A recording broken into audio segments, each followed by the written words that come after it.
Hello विद्यार्थी, कैसे हो? वेलकम।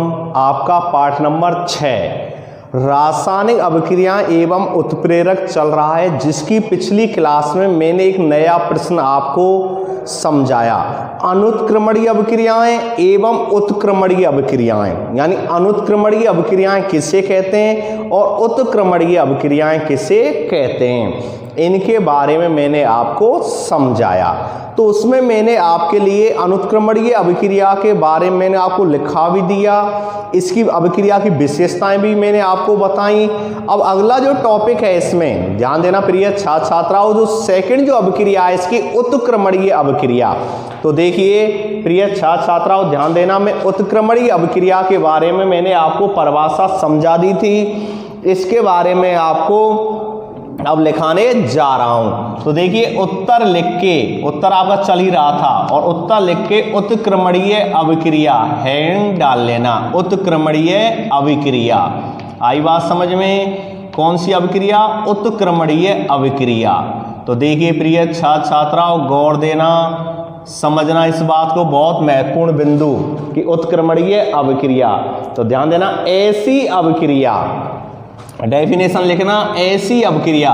सामान्य में मैंने बता दी कि उत्क्रमणीय अभिक्रियाएं होती हैं। उत्क्रमणीय अभिक्रियाएं उत्क्रमणीय अभिक्रियाएं उन्हें कहते हैं जो दोनों दिशाओं में चलती हैं। दोनों दिशाओं का मतलब होता है कि क्रिया कारक से क्या बन जाएं? उत्पाद बन जाएं। ध्यान देना, उत्पाद से क्या बन जाएं? क्रिया कारक बन जाएं। उन्हीं परिस्थितियों में, उन्हीं ताप दाब उत्प्रेरक की उपस्थिति में उन्हें हम उत्क्रमणीय अभिक्रिया कहते हैं। जिसमें मैंने उदाहरण दिया था उस दिन कि जल से बर्फ और बर्फ से जल, जल से बर्फ, बर्फ से जल, ये जो क्रिया है वो कौन सी है? उत्क्रमणीय अभिक्रिया है। और अनुत्क्रमणीय जो अभिक्रियाएं होती हैं वो केवल एक ही दिशा में संपन्न होती हैं। जैसे दूध से दही का बनना, मैंने उदाहरण दिया था, दूध से दही का बनना, तो एक नया पदार्थ बन गया दूध से, क्या? दही। कितना भी लाख प्रयास करें आप, कितना भी प्रयत्न करें, क्योंकि यह रासायनिक परिवर्तन हुआ है, आप पुनः उन्हीं परिस्थितियों में दही से दूध नहीं बना सकते। आई बात समझ में? इसमें ध्यान देना, अनुत्क्रमणीय अभिक्रियाएं जो होती हैं वो केवल एक ही दिशा में चलती हैं। एक साधारण तीर के चिन्ह के द्वारा उन्हें हम क्या करते हैं? प्रदर्शित करते हैं। इतना मैंने आपको समझाया। जबकि उत्क्रमणीय जो अभिक्रियाएं होती हैं, ध्यान देना, जो उत्क्रमणीय अभिक्रियाएं होती हैं ये दोनों दिशाओं में चलती हैं। दोनों दिशाओं में चलती हैं, यानी क्रियाकारक से उत्पाद, उत्पाद से उन्हीं परिस्थितियों में क्या बन जाते हैं? अभिकारक या क्रियाकारक। आई बात समझ में? तो बहुत महत्वपूर्ण परिभाषा, और नोट करना, उत्क्रमणीय अभिक्रिया ऐसी अभिक्रिया, ऐसी अभिक्रिया, ध्यान देना, ऐसी अभिक्रिया जिसमें, ऐसी अभिक्रिया, ऐसी अभिक्रिया जिसमें, नोट करना मेरी बात को, बहुत महत्वपूर्ण बिंदु, ऐसी अभिक्रिया जिसमें अभिकारकों की क्रिया से, किससे? अभिकारकों की क्रिया से, जिसमें अभिकारकों की क्रिया से, अभिकारकों की क्रिया से, अभिकारकों की क्रिया से क्या बनता है? उत्पाद बनता है। क्या बनता है? उत्पाद बनता है। आई बात समझ में? ऐसी अभिक्रिया जिसमें अभिकारकों की क्रिया से उत्पाद बनता है, यानी एक प्रोडक्ट बनता है, उत्पाद बनता है। आई बात समझ में? क्या बनता है? उत्पाद बनता है। ध्यान देना, नोट करना इस बात को अपनी नोटबुक में, ऐसी अभिक्रिया जिसमें अभिकारकों की क्रिया से उत्पाद बनता है, उत्पाद बनता है, उत्पाद बनता है, तथा उन्हीं परिस्थितियों में, गौर देना, तथा उसी समय उन्हीं परिस्थितियों में, तथा उसी समय, उसी समय उन्हीं परिस्थितियों में, यानी जो कंडीशन है वही ताप, वही दाब, वही उत्प्रेरक, उसी समय उन्हीं परिस्थितियों में, तथा उसी समय उन्हीं परिस्थितियों में, ध्यान देना, परिस्थितियों में, उन्हीं परिस्थितियों में, उन्हीं परिस्थितियों में उत्पाद भी क्रिया करके, उन्हीं परिस्थितियों में उत्पाद भी उत्पाद भी क्रिया करके, उत्पाद भी क्रिया करके, क्या करके, क्रिया करके। ध्यान देना, समझना, ऐसी अभिक्रिया जिसमें अभिकारकों की क्रिया से क्या बनते हैं, उत्पाद बनता है, तथा उसी समय उन्हीं परिस्थितियों में उत्पाद भी क्रिया करके, क्या करके, उत्पाद भी क्रिया करके अभिकारकों का निर्माण करते हैं। उत्पाद भी क्रिया करके अभिकारकों का, किसका, अभिकारकों का निर्माण करते हैं, अभिकारकों का निर्माण करते हैं। ध्यान देना प्रिय छात्राओं, क्रिया करके अभिकारकों का निर्माण करते हैं, बहुत महत्वपूर्ण बिंदु, निर्माण करते हैं, आई समझ में। तथा उसी समय में और उन्हीं परिस्थितियों में, वही परिस्थितियां होती हैं, वही ताप, वही दाब, वही उत्प्रेरक, आई समझ में उत्पाद भी क्रिया करके अभिकारकों का निर्माण करते हैं, उत्क्रमणीय अभिक्रिया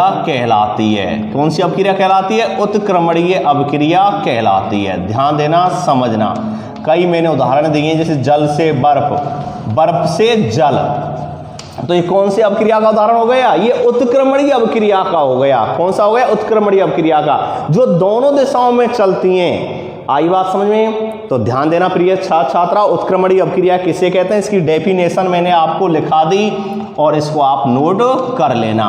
अब इसकी कुछ विशेषताएं हैं, तो हेड डालना विशेषताएं। आई बात समझ में, क्या हेड डालेंगे, विशेषता।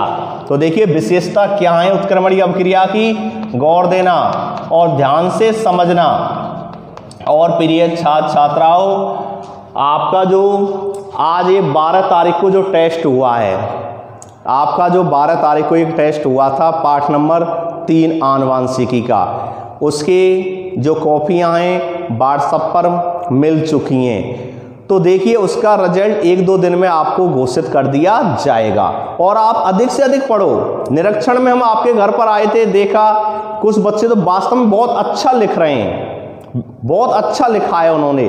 तो इसलिए आप जितने भी शेष बच्चे हैं जो वीडियो को देखते हैं, और BDS विद्यालय के द्वारा ये जो ऑनलाइन आपका टेस्ट हुआ था, इसमें जो आप सम्मिलित हुए हैं, तो आप अधिक से अधिक जो अपना चैप्टर हैं, मैथ है, अपनी ऑनलाइन क्लास इंग्लिश की भी चल रही है, अपने 1-2 सर जी जो मैनेजमेंट डायरेक्टर भी हैं वो पढ़ा रहे हैं आपको इंग्लिश, अपने इसके अलावा अपनी संस्कृत की भी योगी सर की ऑनलाइन क्लास चल रही है। तो जितना भी हम पढ़ा रहे हैं प्रतिदिन उनको आप रिवाइज करो। किसी भी दिन अगला टेस्ट का अनाउंसमेंट होने वाला है, अगला जो सेकंड टेस्ट है वो भी हम बहुत जल्दी लेंगे, और अब की बार से टेस्टों में आपकी जो प्राइज है, इनाम, वो भी आपको दी जाएंगी, आपको पहुंचाई जाएंगी आपके घर पर। तो इसलिए आप अधिक से अधिक मेहनत करो। सफलता, अधिक से अधिक सफलता तभी मिलेगी जब आप ज़्यादा से ज़्यादा मेहनत करेंगे, आप अधिक से अधिक जिज्ञासा होगी किसी चीज़ की सीखने की। तो आप जिज्ञासा रखो, जिज्ञासा है तो सफलता है। आई बात समझ में। तो ध्यान देना, चलते हैं सिलेबस की तरफ। तो उत्क्रमणीय अभिक्रियाएं और उत्क्रमणीय अभिक्रियाओं की विशेषता, और विशेषता में लिखना नंबर 1, ये अभिक्रियाएं, ध्यान देना, ये अभिक्रिया दोनों दिशाओं में चलती हैं। कौन सी दिशाओं में चलती हैं, दोनों दिशाओं में चलती हैं। इस बात को गौर देना कि जो अभिक्रियाएं हैं, ये अभिक्रियाएं जो होती हैं वे दोनों दिशाओं में चलती हैं। दोनों दिशाओं का मतलब है अभिकारक से क्या बन जाए, उत्पाद, उत्पाद से क्या बन जाए, अभिकारक। तो ये दोनों दिशाओं में चलती हैं। ऐसे उन्हीं परिस्थितियों में, इन चीजों को ध्यान रखना, उन्हीं परिस्थितियों में उसी समय। बहुत महत्वपूर्ण बिंदु नोट करना, ध्यान देना प्रिय छात्राओं। पहली विशेषता, ये अभिक्रिया दोनों दिशाओं में चलती है। ये अभिक्रिया दोनों दिशाओं में, दोनों डायरेक्शन में, ये अभिक्रिया दोनों दिशाओं में चलती है। बहुत महत्वपूर्ण बिंदु, चलती हैं। आई बात समझ में। ये अभिक्रिया दोनों दिशाओं में चलती हैं तथा कभी संपन्न नहीं होती, यानी ये पूरी नहीं होती हैं। अरे क्रियाकारक से उत्पाद, उत्पाद से क्रियाकारक, क्रियाकारक से उत्पाद, उत्पाद से क्रियाकारक, क्या पूर्ण हो जाएंगी? जल से बर्फ, बर्फ से जल, जल से बर्फ, बर्फ से जल। इस प्रयोग को आप चलने रहने दो, चलता रहेगा ये अनंत समय तक। तो ये अभिक्रिया कभी भी क्या नहीं होती हैं, पूर्ण नहीं होती हैं। आई बात समझ में? तो वही बात मैं लिखा रहा हूं, ये अभिक्रियाएं दोनों दिशाओं में चलती हैं तथा कभी संपन्न नहीं होती हैं। संपन्न का मतलब है कभी पूर्ण नहीं होती हैं तथा कभी संपन्न नहीं होती हैं। आई बात समझ में? तथा कभी संपन्न नहीं होती हैं। नोट करना, बहुत महत्वपूर्ण बिंदु, कभी संपन्न नहीं होती हैं तथा कभी संपन्न नहीं होती हैं। नंबर 1 विशेषता हो गई। नंबर दूसरी जो विशेषता है प्रिय छात्र छात्राओं, लिखना कि इनमें अभिकारकों एवं उत्पादों की जो सांद्रताएं होती हैं वो कैसी होती हैं? बराबर रहती हैं। कैसी रहती हैं? बराबर। समझना, इनमें अभिकारकों, आ रही बात समझ में? इनमें अभिकारकों एवं उत्पादों, इनमें अभिकारकों एवं उत्पाद जो प्रोडक्ट हैं, उत्पादों की सांद्रताएं कैसी रहती हैं? बराबर रहती हैं, तभी वो दोनों दिशाओं में चल पाती हैं। ये सांद्रता की वजह से, क्योंकि उनकी सांद्रता कैसी रहती है? हमारे से इक्वल रहती हैं, बराबर रहती हैं, उनकी सांद्रता में कोई परिवर्तन नहीं होता है। तो देखिए लिखना, इनमें अभिकारकों एवं उत्पादों की सांद्रताएं कैसी होती हैं? बराबर रहती हैं। जो इनकी सांद्रताएं ना वो हमेशा कैसी रहती हैं? बराबर रहती हैं। नोट करना इस बात को प्रिय छात्र छात्राओं, कैसी रहती हैं? बराबर। और जब सांद्रताएं बराबर हैं तो अभिक्रियाएं दोनों दिशाओं में चलेंगी, और दोनों दिशाओं में जो अभिक्रियाएं चलती हैं वो कभी भी संपन्न होती ही नहीं है। आई बात, कभी भी संपन्न होती नहीं है। आई बात में बहुत महत्वपूर्ण बिंदु। तीसरा लिखना, अभिकारकों की संपूर्ण मात्रा। तीसरा बिंदु है अभिकारकों की संपूर्ण मात्रा। अभिकारकों की संपूर्ण मात्रा। जो अभिकारक लिए हैं हमने, जितना उनका क्या है? द्रव्यमान है। क्या है उनका? द्रव्यमान है। तो अभिकारकों की संपूर्ण मात्रा उत्पादों में परिवर्तित नहीं होती है। अभिकारकों की संपूर्ण मात्रा उत्पादों में, किसमें? प्रोडक्टों में, उत्पादों में परिवर्तित नहीं होती हैं। उत्पादों में क्या नहीं होती हैं? परिवर्तित नहीं होती हैं। नोट कर लेना इस बात को, उत्पादों में परिवर्तित नहीं होती हैं, परिवर्तित नहीं होती हैं। आई बात समझ में? तो ध्यान देना प्रिय छात्र छात्राओं, यानी अभिकारकों की जो संपूर्ण मात्रा है वो उत्पादों में परिवर्तित नहीं होती, कुछ मात्रा बच जाती है। अब उत्पाद है, अभिकारक में संपूर्ण मात्रा उत्पाद में नहीं बदल रही है। अब उत्पाद है वो किस में बदल जाते हैं? फिर अभिकारक में। अभिकारक किस में बदल जाते हैं? उत्पाद में। तो ये क्रियाएं लगातार चलती रहती हैं। और अगला है उत्क्रमणीय अभिक्रिया में तीर के स्थान पर अर्ध तीर का चिन्ह लगाते हैं। नोट करना, उत्क्रमणीय, किसमें? उत्क्रमणीय अभिक्रिया में। नोट करना मेरी बात को, उत्क्रमणीय अभिक्रिया जो होती है ना, उत्क्रमणीय अभिक्रिया में तीर के निशान के स्थान पर, उत्क्रमणीय अभिक्रिया में तीर के, किसके? तीर के, जो तीर का चिन्ह होता है, तीर का जो निशान होता है, तीर के चिन्ह के स्थान पर, तीर के चिन्ह के स्थान पर, तीर के चिन्ह के स्थान पर क्या करते हैं? उत्क्रमणीय अभिक्रिया में तीर के चिन्ह के स्थान पर क्या लगाते हैं? अर्ध तीर का चिन्ह लगाते हैं। क्या लगाते हैं? अर्ध तीर, यानी आधा तीर, अर्ध तीर का चिन्ह लगाते हैं। आई बात में? अर्ध तीर का क्या लगाते हैं? चिन्ह लगाते हैं। आई बात समझ में? अर्ध तीर का चिन्ह लगाते हैं। और अर्ध तीर के चिन्ह को मैं कोष्टक में भी लिख देता हूं, देखो इस तरह, आधा ये इस तरह लगाते हैं। आई समझ में? अर्ध तीर का चिन्ह लगाते हैं। आई बात समझ? अर्ध तीर का चिन्ह का मतलब आधा तीर का चिन्ह। आई समझ? क्योंकि अभिक्रियाएं संपूर्ण नहीं हो रही हैं भाई। अभिकारक से उत्पाद, उत्पाद से अभिकारक, तो कैसे चिन्ह लगाते हैं? अर्ध लगाते हैं, आधा। क्यों? अभिक्रिया कभी पूर्ण होती नहीं है ना, इसलिए उनकी पूर्ण, क्योंकि अभिकारक और उत्पादन की सांद्रता हमेशा कैसी होती है? बराबर रहती हैं। अभिकारकों की संपूर्ण मात्रा उत्पादन क्या होती है? परिवर्तित होती ही नहीं है, इसलिए। आई बात समझ में? और इस अभिक्रिया को हम इस प्रकार भी लिख सकते हैं, A + B अर्ध तीर का चिन्ह इस प्रकार C+D, C+D। आई बात समझ में? ये कैसा भाग हो गया? बायां। कैसा हो गया? बायां। आई समझ में? और ये कैसा हो गया प्रिय छात्राओं? दायां। कैसा हो गया? दायां। आई बात समझ में? और बायां और दायां, ध्यान देना, बायां और दायां, ठीक है ना।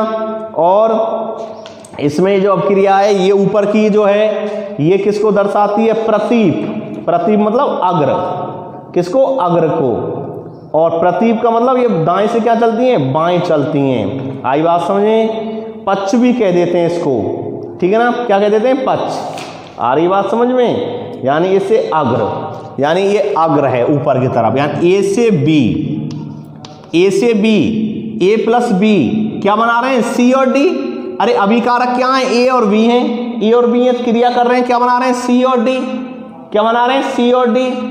और सी और डी पुणे क्या बना रहे हैं? ए और बी। तो इसका मतलब अब क्रिया क्या हुई है? बैक हुई है, इसलिए इसको पक्ष भी कह देते हैं, या इसको प्रतीप के नाम से जानते हैं। किसके नाम? प्रतीप। आई बात समझ में? किसके नाम जानते हैं? प्रतीप। ध्यान देना कि भाई उदाहरण के लिए कि ए बी क्या हैं? ए बी जो होते हैं, ए और बी कोई क्या है? अभिकारक हैं। अभिकारक हैं तो आप जानते हैं एक से अधिक अभिकारक होते हैं, उनके मध्य में क्या लगाते हैं? प्लस का चिन्ह। किसका चिन्ह लगाते हैं? प्लस का। तो ए प्लस बी क्या बना रहे हैं? C plus D. तो कौन सी हो गई? ये अग्र हो गई। कौन सी हो गई? अग्र हो गई। भाई ए और बी, और ए और बी से आगे क्या आते हैं? सी और डी तो आते हैं, अग्र हो गए। अब माना सी और डी से बैक क्या बन रहा है? ए और बी बन रहा है, तो वो कौन सी हो गई? पक्ष हो गई, प्रतीप हो गई।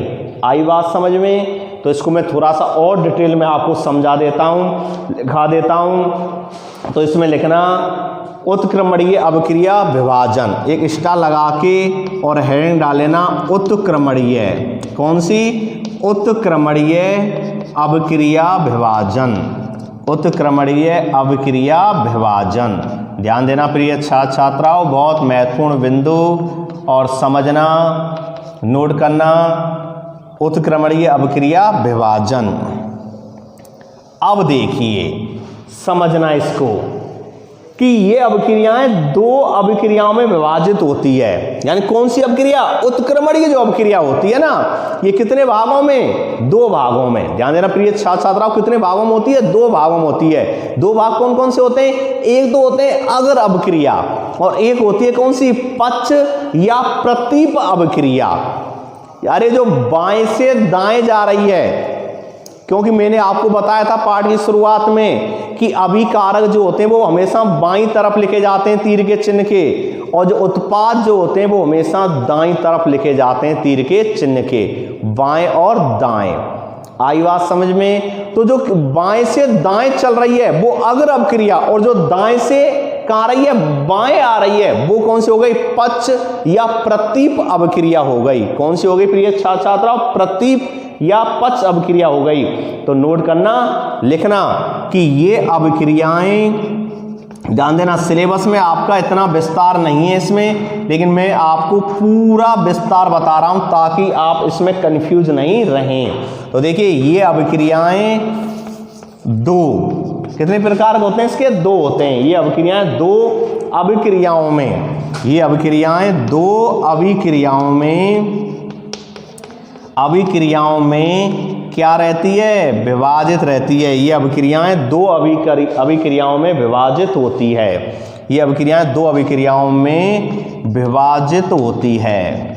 क्या होती है? विभाजित होती है। गौर देना, समझना, विभाजित होती है, ठीक है ना? विभाजित होती है, ठीक है ना? यानी ये अभिक्रियाएं होती हैं दो अभिक्रियाओं में क्या होती है? विभाजित होती है, ठीक है ना? और जो कैसी होती हैं? साथ साथ चलती हैं। साथ साथ तो चलेंगी ना भाई, क्योंकि एक ही अभिक्रिया तो पढ़ रहे हैं, उत्क्रमणीय है। अब क्रियाकारक से क्या बन जाए? उत्पाद, उत्पाद से क्या बन जाए? क्रियाकारक। तो साथ साथ तो चलती हैं ना, तो लिख देना जो साथ साथ चलती हैं। क्या होती हैं? साथ साथ चलती हैं। और इसमें लिख लेना नंबर ए कौन सी है इसका? अग्र अभिक्रियाएं। कौन सी? एक तो अग्र अभिक्रियाएं, और एक कौन सी होती है? पक्ष अभिक्रियाएं। अब अगर अभिक्रिया में ध्यान देना, समझना प्रिय छात्र छात्राओं, गौर देना। अगर अभिक्रियाएं जो होती हैं मैंने अभी बताया, ये हमेशा क्या होती है, बाएं से दाएं चलती हैं। कहाँ चलती हैं? बाएं से दाएं चलती हैं। आई बात समझ में? ये बाएं से दाएं चलती हैं, ये बाएं से दाएं चलती हैं। आई बात समझ? कहाँ चलती हैं? दाएं, ठीक है ना। ये बाएं से कहाँ चलती हैं? दाएं चलती हैं। बहुत महत्वपूर्ण बिंदु, ये बाएं से दाएं चलती हैं, ठीक है ना। समझना, गौर देना, ये बाएं से दाएं चलती है। बहुत महत्वपूर्ण बिंदु मैंने आपको बताया, क्योंकि आपने जब मैंने अब रासायनिक अभिक्रिया लिखने के जब चरण बताए थे, रासायनिक अभिक्रिया लिखने क्या बताए थे मैंने? चरण बताए थे। तो चरणों में मैंने कहा था कि अभिकारक हमेशा बाईं तरफ लिखे जाते हैं, तीर के चिन्ह के बाईं ओर, यानी लेफ्ट साइड, और उत्पाद जो होते हैं वो हमेशा दाईं तरफ लिखे जाते हैं, राइट साइड लिखे जाते हैं। आई बात समझ में? बोर्ड साफ कर लेता हूं, तब तक आप इनको लिख लो, ठीक है ना। अब देखिए, गौर देना और समझना, बहुत महत्वपूर्ण टॉपिक चल रहे हैं आपके उत्क्रमणीय और अनुत्क्रमणीय अभिक्रियाएं। पार्ट पूरा ही महत्वपूर्ण है, बहुत महत्वपूर्ण पार्ट है आपका, और 3 अंक का है, और कोई अभिक्रियाओं से संबंधित ही प्रश्न बोर्ड में इसमें से आता है। तो इसलिए ध्यान से समझो इसको। तो देखिए, मैंने बता दिया उत्क्रमणीय अभिक्रिया के विभाजन कितने होते हैं? इसके 2 होते हैं। कितने होते हैं? 2। विभाजन कितने बताया इसके मैंने? 2, ठीक है ना। एक अग्र अभिक्रिया जो बाएं से दाएं चलती है। कैसे चलती है बाएं से दाएं? एक उदाहरण समझो कि A + B और क्या बना रहे हैं? C + D। क्या बना रहे हैं? C + D। अब A + B कौन सा भाग हो गया अभिक्रिया का? ये बायां भाग है। कौन सा भाग है प्रिय छात्राओं? ये बायां भाग है। ध्यान देना, कौन सा भाग है? ये बायां भाग है। आई समझ में? और C और D कौन सा भाग है? ये दायां भाग है। कौन सा है? दायां। ये दायां भाग है, ये बायां भाग है, तो ये कौन सा है? दायां भाग है। आई समझ में? तो कौन सी अभिक्रिया है? अगर हुई कि नहीं हुई? अरे वैसे भी अगर हम देखें तो A और B के बाद अंग्रेजी वर्णमाला में क्या आता है? C और D आता है। तो अगर हुआ कि नहीं हुआ? आगे तरफ जा रहा है कि नहीं जा रहा है? वर्णमाला का क्रम जा रहा है। तो कौन सी अभिक्रिया हो गई? अग्र अभिक्रिया। अब माना C और D से क्या बन जाए? A और B, तो पक्ष नहीं हुई है, अभिक्रिया बैक हुई है, इसलिए इसको प्रतिप अभिक्रिया कहते हैं। जो दाएं से क्या चलती हैं? बाएं चलती हैं। दाएं से कैसी चलती हैं? बाएं चलती हैं। तो लिखना इसको B डाल लेना। क्या डाल लेंगे? B, और B में लिख लेना प्रतीप अभिक्रिया, जिसको हम पक्ष अभिक्रिया भी कह देते हैं। आई बात समझ प्रिय छात्राओं? बहुत महत्वपूर्ण, और अधिक से अधिक मेहनत करो, जितना आप पढ़ सकें। हम हर संभव प्रयास कर रहे हैं इस कोरोना वैश्विक महामारी के समय में, जितना हमसे हो रहा है। घर पर भी आपका हम निरीक्षण कर रहे हैं, ऑनलाइन टेस्ट भी ले रहे हैं, जैसे आज हमने लिया। आने वाले समय में इसी प्रकार ऑनलाइन टेस्ट आपके होते रहेंगे। तो हर संभव प्रयास कर रहे हैं, तो आप भी हमारा साथ दो। जिस तरह हम आपका साथ दे रहे हैं, इस तरह आप भी साथ दो। साथ देने मतलब आप भी उतनी मेहनत करो जिस अनुरूप में हम मेहनत कर रहे हैं। घर पर अधिक से अधिक पढ़ो। खुशी मिलती है जब आपके माँ बाप हमसे ये कहते हैं कि हमारे बच्चा बहुत अच्छी तरह से घर पर पढ़ रहा है। बहुत खुशी मिलती है मन को। और जब कोई ये कहता है ना कि हमारा बच्चा तो नहीं पढ़ रहा है, आवारागर्दी में घूम रहा है, कुछ आती हैं शिकायतें ऐसी, तो वो भी थोड़ा सा मन खिन्न हो जाता है उन बच्चों से। तो आप अच्छे बच्चे बनो, अच्छे बच्चे बनो, आदर्श बच्चे बनो। आई बात समझ में? चलते हैं सिलेबस की तरफ। तो देखिए, प्रतीप अभिक्रिया, और प्रतीप अभिक्रिया में लिखना ये दाएं से बाएं चलती है। ये क्या चलती है? दाएं से बाएं चलती है। ये दाएं, किससे? दाएं से। ये दाएं से बाएं चलती है। आई बात समझ? दाएं से कैसे चलती है? बाएं चलती है। बहुत महत्वपूर्ण बिंदु, ये दाएं से बाएं चलती है। और कैसे चलती है? अब बैक हो रही है। कैसे? समझना, गौर देना। C प्लस डी क्या बना रहे हैं? A plus B. अब देखिए C और D कौन सा भाग था पहले अपना? दायां, उत्पाद था। ये अभिकारक है तो ये क्या है? उत्पाद। और इसमें उत्पाद ने क्या बनाया? पुनः अभिकारक। क्या बनाए? अभिकारक। अब क्रिया बैक हुई कि नहीं हुई? अब क्रिया बैक हुई, क्योंकि ये कौन सा भाग हो गया इसमें? अब पहले कौन सा भाग था अपना? ये जो भाग कौन सा था अपना? बायां। और ये कौन सा था? दायां। आई बात समझ में? और अब जो है अपना ये दाएं, ये कौन सा भाग था इसका? दायां था कि नहीं था? ये कौन सा है? बायां। इसमें ये कौन सा था? ये भी बायां। इसमें कौन सा था? दायां। तो दाएं से बाएं चलती है। आई बात समझ में? तो कौन सी अवक्रिया कहलाती है? प्रतीप अवक्रिया कहलाती है। प्रतीप अवक्रिया है, पच अवक्रिया है। पच नाम भी मैंने इसका दिया है।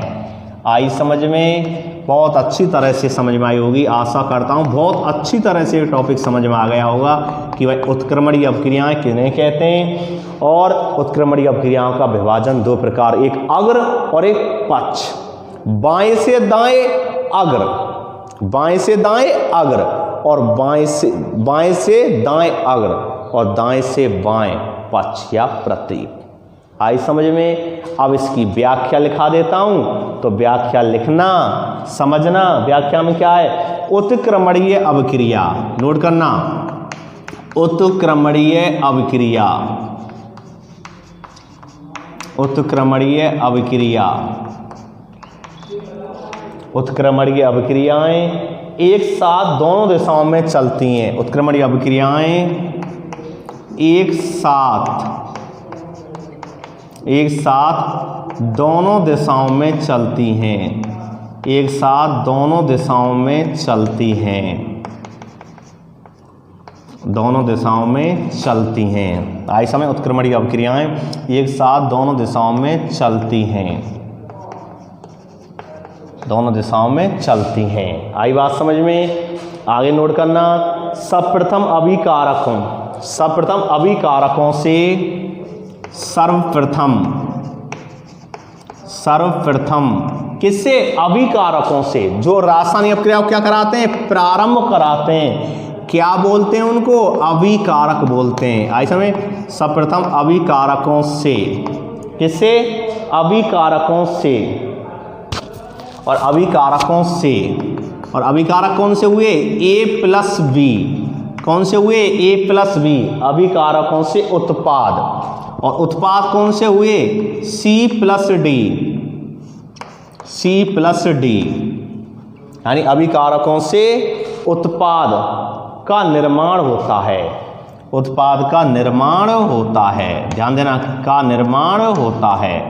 इनका निर्माण हो रहा है, का निर्माण होता है। ठीक है। आगे अनुकूल परिस्थितियों में, अनुकूल मतलब उसी समय, अनुकूल परिस्थितियों में, गौर देना, किसमें? अनुकूल परिस्थितियों में। अनुकूल परिस्थितियों में, अनुकूल परिस्थिति जो होती हैं, अनुकूल परिस्थितियों में उत्पादों का, किसका? उत्पादों का,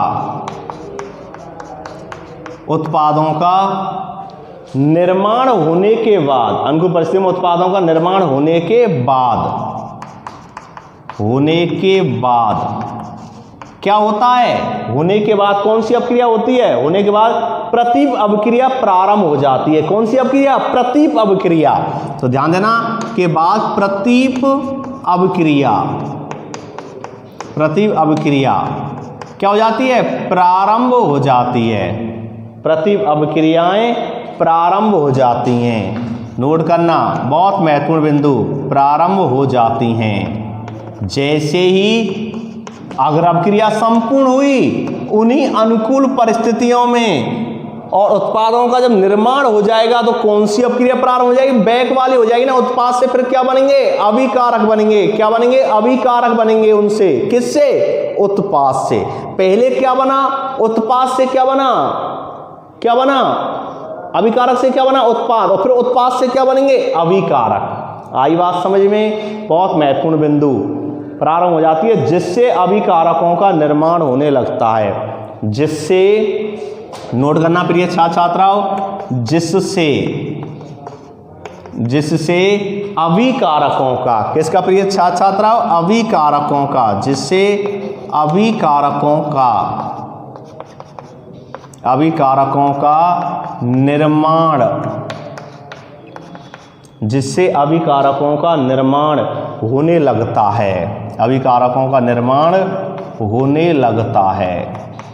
और जब भाई अभिकारकों का निर्माण हो जाएगा ना, होने लगता है, तो इस प्रकार की अभिक्रिया प्रारंभ होने के बाद कभी भी पूर्ण नहीं होती है। क्यों नहीं होती है? अभिकारक से उत्पाद, उत्पाद से अभिकारक, अभिकारक से पुनः उत्पाद, उत्पाद से पुनः अभिकारक, तो इस तरह अभिक्रिया चलती रहती है ना, पूर्ण होगी नहीं ना। जल से बर्फ, बर्फ से जल, जल से बर्फ, बर्फ से जल, ये अभिक्रिया कभी भी पूर्ण नहीं होती हैं, दोनों दिशाओं में चलती हैं। आई बात समझ? इसलिए सांद्रताएं हमेशा कैसी रहती हैं? बराबर रहती हैं। उत्पाद और किसकी? अभिकारकों की, यानी उत्पाद और अभिकारक सांद्रता हमेशा कैसी रहती हैं? बराबर रहती हैं। ओके, ध्यान देना, समझना। निर्माण होने लगता है इस प्रकार की अभिक्रिया, इस प्रकार की अभिक्रिया, इस प्रकार की अभिक्रिया, नोट करना, इस प्रकार की अभिक्रिया। क्या होता है इस प्रकार की अभिक्रिया में? अभिक्रिया प्रारंभ होने के बाद, इस प्रकार की अभिक्रिया जो प्रारंभ होने के बाद, प्रारंभ होने के बाद, प्रारंभ होने के बाद कभी क्या नहीं होती है? पूर्ण होती ही नहीं है। लिख देना, प्रारंभ होने के बाद कभी भी पूर्ण नहीं होती है,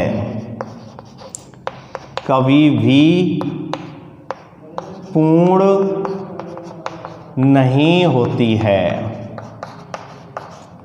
नहीं होती है। आई बात समझ? कभी भी पूर्ण नहीं होती है।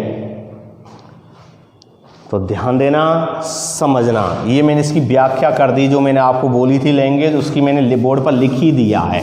अब इसके एक दो उदाहरण हैं, उनको मैं आपको बता देता हूं, तो समझो उदाहरणों को ध्यान से। क्या लिखेंगे उदाहरणों में? तो देखिए, यदि अभिक्रिया, एक चीज को नोट कर लेना आप, यदि अभिक्रिया किस में हो रही है? गैसों में होती हैं। अभिक्रिया अगर गैसों में होती है तो किस में कराई जाती है? वो बंद पात्रों में। अगर खुले में करा देंगे तो गैसें क्या होती हैं? वायुमंडल में क्या होती हैं? चली जाती हैं, वायुमंडल में मुक्त हो जाती हैं। तो हमेशा ये जो गैसों की जो अभिक्रियाएं होती हैं वो हमेशा किस में कराई जाती हैं? बंद पात्रों में। परख नली के अंदर या बीकरों के अंदर ऐसे बंद जो पात्र होते हैं ना, उनमें कराई जाएंगी। कौन सी? गैसों वाली अभिक्रियाएं। यदि अभिक्रिया में गैसों का निर्माण होता है, नोट कर लेना, यदि अभिक्रिया में, यदि अभिक्रिया में गैसों का निर्माण होता है, यदि अभिक्रिया में, यदि अभिक्रिया में गैसों का निर्माण होता है, किसका निर्माण? गैसों का निर्माण होता है, गैसों का निर्माण होता है। यदि अभिक्रिया में गैसों का निर्माण होता है तो अभिक्रिया बंद पात्रों में कराई जाती हैं, तो अभिक्रिया बंद पात्रों में कराई जाती हैं। तो अभिक्रिया कहाँ कराई जाती हैं? बंद पात्रों में। तो अभिक्रिया बंद पात्रों में कराई जाती हैं, बंद पात्रों में कराई जाती हैं। ध्यान देना, बहुत महत्वपूर्ण बिंदु। यानी यदि अभिक्रिया में गैसों का निर्माण हो तो कहाँ कराई जाती है? बंद पात्रों में। क्योंकि खुले पात्रों में अगर अभिक्रियाओं करा देंगे ना तो क्या होगा? अब जो गैसें होती हैं वो हमेशा कहाँ जाती हैं? तीर का चिन्ह में बताया, ऊपर की तरफ वायुमंडल में चली जाएंगी। जब गैसें ही वायुमंडल में चली जाएंगी तो उत्पाद से, जब मानक पहले अभिकारक, अभिकारक से उत्पाद बन गए, उत्पादों में क्या बना? गैस। अब गैस जब वायुमंडल में चली जाएंगी तो गैसों से पुनः अभिकारक कैसे प्राप्त होंगे?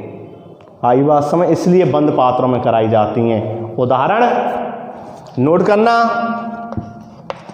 ध्यान देना। तो देखिए, नाइट्रोजन प्लस हाइड्रोजन और अभिक्रिया के बाद ये बना रही हैं अमोनिया। बैलेंस में लिखिए मैंने अभिक्रिया, क्या बना रही हैं? अमोनिया। ठीक है ना? 200 ATM दाब है, ATM, और 773 केल्विन क्या है? ताप है। 773 केल्विन ताप पर हाइड्रोजन और नाइट्रोजन क्रिया करके क्या बना देते हैं, अमोनिया गैस का निर्माण कर देते हैं। किसका निर्माण कर देते हैं, अमोनिया। तो ये अमोनिया, ये जो अपक्रिया है ना, ये अमोनिया का निर्माण हुआ है, कहाँ पर कराई जाती हैं, बंद पात्रों में कराई जाती हैं। कहाँ कराई जाती हैं, बंद पात्रों में। आई बात समझ। दूसरी अपक्रिया ध्यान देना, एक नंबर एक उदाहरण हो गया। दूसरा उदाहरण और बता देता हूं आपको कि सल्फर डाइऑक्साइड, सल्फर डाइऑक्साइड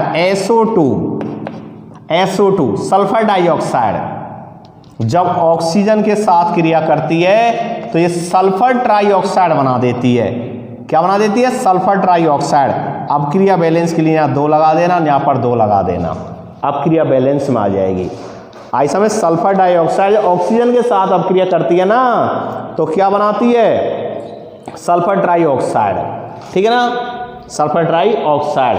तो ये उत्क्रमणीय अपक्रिया है, इसलिए दोनों प्रकार, या तो खाली छोड़ देते हैं। एक बात और ध्यान रख लेना, उत्क्रमणीय अपक्रियाओं के उत्पाद और अभिकारक, अभिकारक और उत्पाद, इनके मध्य में या तो तीर का चिन्ह नहीं लगाते हैं, लगाते तो कैसे चिन्ह लगाते हैं, अर्ध तीर के चिन्ह। कैसे लगाते हैं, अर्ध तीर के चिन्ह। या तो चिन्ह लगाते ही नहीं है तीर के, और लगाते हैं तो कैसे लगाते हैं, अर्ध तीर के चिन्ह। क्यों, अर्ध तीर के चिन्ह जो होते हैं वो अग्र और प्रतीप दोनों अवक्रियाओं को प्रदर्शित करते हैं। कैसे, पहले सल्फर डाइऑक्साइड ने ऑक्सीजन के साथ क्रिया की तो क्या बना दिया, सल्फर ट्राइऑक्साइड। अब सल्फर ट्राइऑक्साइड का जब पुनः अपघटन होगा या टूटेगा तो किस में टूट जाएगी, सल्फर डाइऑक्साइड और ऑक्सीजन में।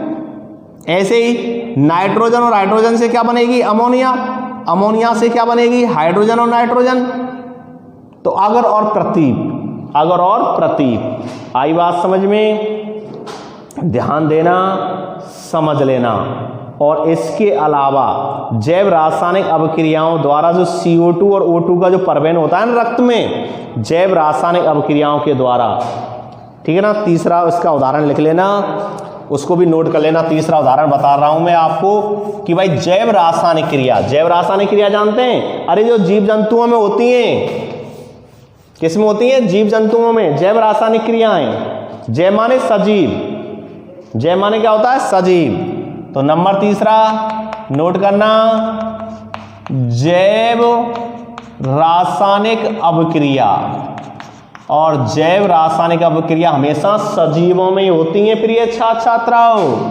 किसमें होती हैं, सजीवों में। क्यों, जैव माने क्या होता है, जैव माने होता है सजीव, और अजैव माने क्या होते हैं, निर्जीव। तो देखिए जैव रासायनिक अभिक्रिया, और जैव रासायनिक अभिक्रिया में रक्त में हीमोग्लोबिन, जो रक्त में हीमोग्लोबिन HB, क्यों, हीमोग्लोबिन जानते हैं, अरे हमारे रुधिर का रंग कैसा है, लाल है। किसकी वजह से, हीमोग्लोबिन की वजह से, क्योंकि हमारे रक्त में हीमोग्लोबिन नामक वर्णक पाया जाता है।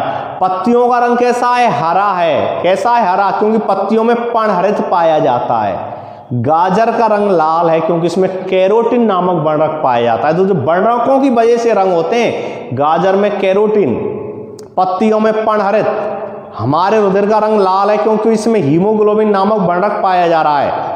हल्दी का रंग पीला है, हल्दी, देखिए हल्दी, हल्दी का रंग कैसा होता है, पीला, क्योंकि इसमें करक्यूमिन नामक वर्णक पाया जाता है। गेहूं का रंग सुनहरा है, क्यों, क्योंकि इसमें ग्लूमेटिक नामक अम्ल वर्णक पाया जाता है। गेहूं में सुनहरा सा होता है गेहूं का कलर।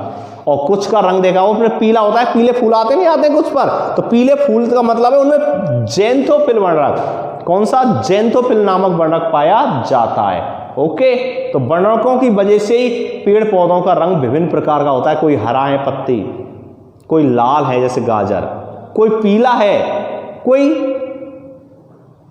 जेंथोफिल की वजह से कैसे होते हैं, पीले होते हैं। आई समझ में, गौर देना, जेंथोफिल वर्णक, गौर देना। जैव रासायनिक अभिक्रिया रक्त में हीमोग्लोबिन द्वारा, जैव रासायनिक अभिक्रिया द्वारा O2 और CO2 का परवेन होता है, नहीं होता है, CO2 carbon dioxide, O2 oxygen का परवेन हमारा रुधिर ही करता है। हमारे रुधिर में जब ऑक्सीजन मिल जाती है तो शुद्ध रुधिर, पढ़ा होगा 9th में, उसे क्या बोल देते हैं, शुद्ध रुधिर कह देते हैं।